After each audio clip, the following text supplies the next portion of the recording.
Pesta.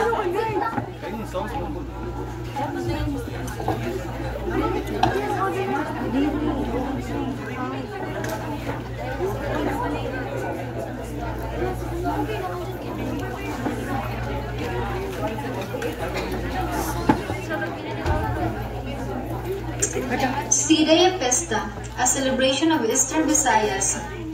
Didahang tuig 2016, Miyerkules nga adlaw, ang lugar amuan okupado nga terminal ng jeepney ng multicab, nagulat yung mga pasahero. Ang tunog ang mga jeepney nga nagpapagiyos ng irang mga makina na kapuno ng halo.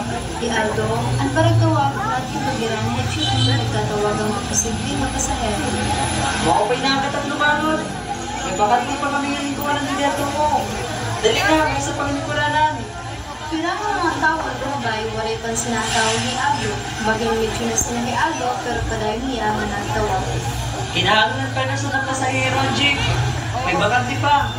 Dali na, may lugar pa. Isang babae ngayon nga rin Isabel, 22 anyos, nag-upoy 13 anyos sa rubay, inuwi at uban, bilang lumis, pinunda ang bas na pati sa mga nagpapaktos. Kinukita niya ni Aldo, pero bintilin niya ulo, pero sigurado. Mapas ko ba niya RTR Plaza, or not? Oo nga, mag-aagi niya RTR. Pa-downtown ka ni Jeep. Insul di Isabel, na nagkitang napag-andaran jeepney. Usama okupado ng plaza, parang pistan, pitaros kasalian, diinan mga paragbaligyan lokal na pagkaon, ang mga masayo nag-iensayo, nga matigurang nagsusumating mga istorya. Nababating kalipay piyesta, magpuno yung tunog, katawa, musika, ritmang sayaw, ng baho ang pagkaon. Damo na mga things na icon to member niya, damo hindura mga changes. Ang lola ni Isabel nga Lola Belen, aga pa nga pumasyada plaza, nakadaw sa nga bangko, nagkikinita ang mga nagtitinda. Isabel, ako na to. Ako pa'y kay pumasyada ka din hindi. Ang mga tao nag-abi-abihan mo pagbalik. Lola, kamusta ka din eh? Early ka pa lumakat kanina ha-house. Pag mata ko, waray ka na. Okay lang ako. Hindi man ako naabatin kakapoy kay nalilingaw man ako pagkinita ang mga nagtitinda. Labi na kay damo ang tao. Lola, it seems like I've forgotten hantanan, bisan ang place, ang mga tao. Bagay nag-change na, no? Handa tila, han mga time na akong childhood. Basta good mga patron na, too much good ang mga visitors. Dili ako, ang natanan may pagbago na nagpapaswag. Pero ang esensya, ang espiritu na papabilin. Ang patron ako dili na kay selebrasyon. Sa inyong kontribusyon na atong pagtuo sa atong kultura. Ipapaambit ng ipapaambit ini tiga mga henerasyon na mga henerasyon. Dili lagi ako nakaka-understand, Lola. Ano na dances, ano na songs, dili na familiar haapon.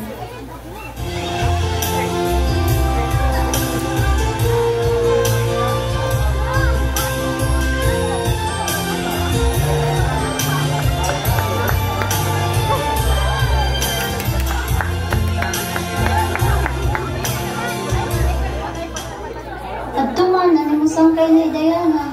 Pakadianay, Day. Nayakan ko pa ni Isabel, tanan, may nagkaroon sa Simon, Isabel. At sa masayaw, mga kanta, tanan hindi nagsasay-sayin atong tinikangan. Kung sa inyo na pamaagi, ang pagkonektor sa atong mga kaapuyan niya. Ang sayang Isabel, nagsusulat ang kinabuhi mga tao. Ang kurat siya, nag-istorya kay itong mga uyab, guma, ang kasakit. Ang atong mga sarayaw, dili na parahin kalipay, kundi pagkasalamat nila. So, ang festa isn't just for singing and dancing? Dili, ang patron din sa nga testigo, ang atong puso, ang atong paniguro. Bisan katapos ng mga kalamidad, nabalik ang partido, ang komunidad. Suwadlahan katapos ang Bagyong Yolanda, tumidog utro ang mga tao. Di nila ang mga tao ang literal na nagyayakan ng salamat, Isabel, kundi ang patron mismo ang kalugan ng pagpasalamat. Ang mga eksena ng mga baryo, ang mga tao dito, nagpapadayon ng mga ritual ng ating mga kaapoy-apoyan. Sige, Lola, Diana, I'll start preparing the stories na ibigtal haakon, ang mga sidayan fiesta. Gusto kay Isabel, diri na siday ang siday, usay mga tradisyon na ginaambit, may natanan na kada festa mga labay. Ang kalalin niya may adapang lugar. Tara, kakatupita ka tatay nito. Ang katupita ang istorya the variety. Maupal pa, kasulingan ko mo. Parang nagulog ka mo. Paghinay kang magsabi ng Diana. Opo, la. Thank you po for your time. Nag-enjoy po ako.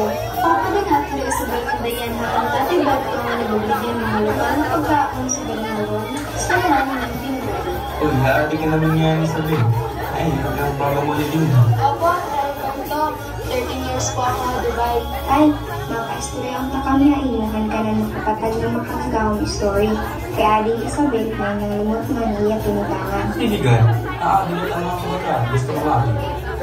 At to, maray pa kalibutan. Pinangit niyang lawala ang magkapod. May luwang espiritu na makapatag ang may gugmaon, ang hindi makagao, ang makintas. Inakapatag ang hanggang matangay ng kalibutan ng ilaran ng kapatagan, kabungkiran, ng mga subaw. Di magagawa, karaging gaw na kasama. Ang mga pabuto niya yung bagyo, linog ng baha, para gumawa ang tutulog ng mga katag. Ang ira away na nagpadaan ng bahiya, pero waray sa marinda rin makakatag. Pinaagi ng inyong patutugma, ginlarang niya ang adlaw, bulan, bito, ng hangin.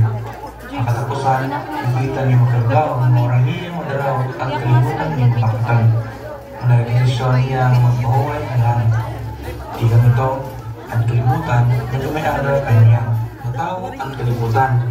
Isang lugar din ang kahusan ng kasama, magkaupol na balansin. Ngunit mga tao, kailangan magpili kung magpursigira ang adalan ng guma ng pagkamaunang sa mga kinakapatag, magpili ng kalitan sa mga kinakagagawa. Isa mo yung parang sa mga katag o kayo sa kalanan. Gamo na salamat Tatay Berto. Nalilingaw nga damugod na mga babaruan tungod sa imong mga istorya permi haabo. Jesus, di mo pa ako ganinawat na bata ka. Sige na, panglaan na ako rin ito. Nag-tip ka na presentasyon na nalirang ba niya. Tay, you're ahead na. Nag-reach na kami na ng presentation. Thank you, Tay. Nag-appreciate ko ng istorya. Tara na, nakikita mo.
Piyesta, pinagyan musika, sayaw, ng istorya, nabanawan kagapay ng pagkakausap.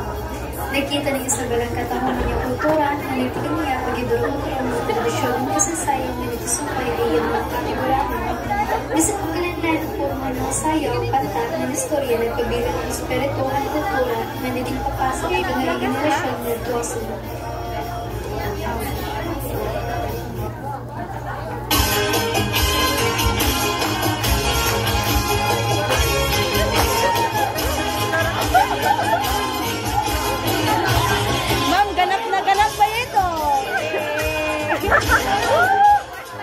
Nice one! Wow! Tama!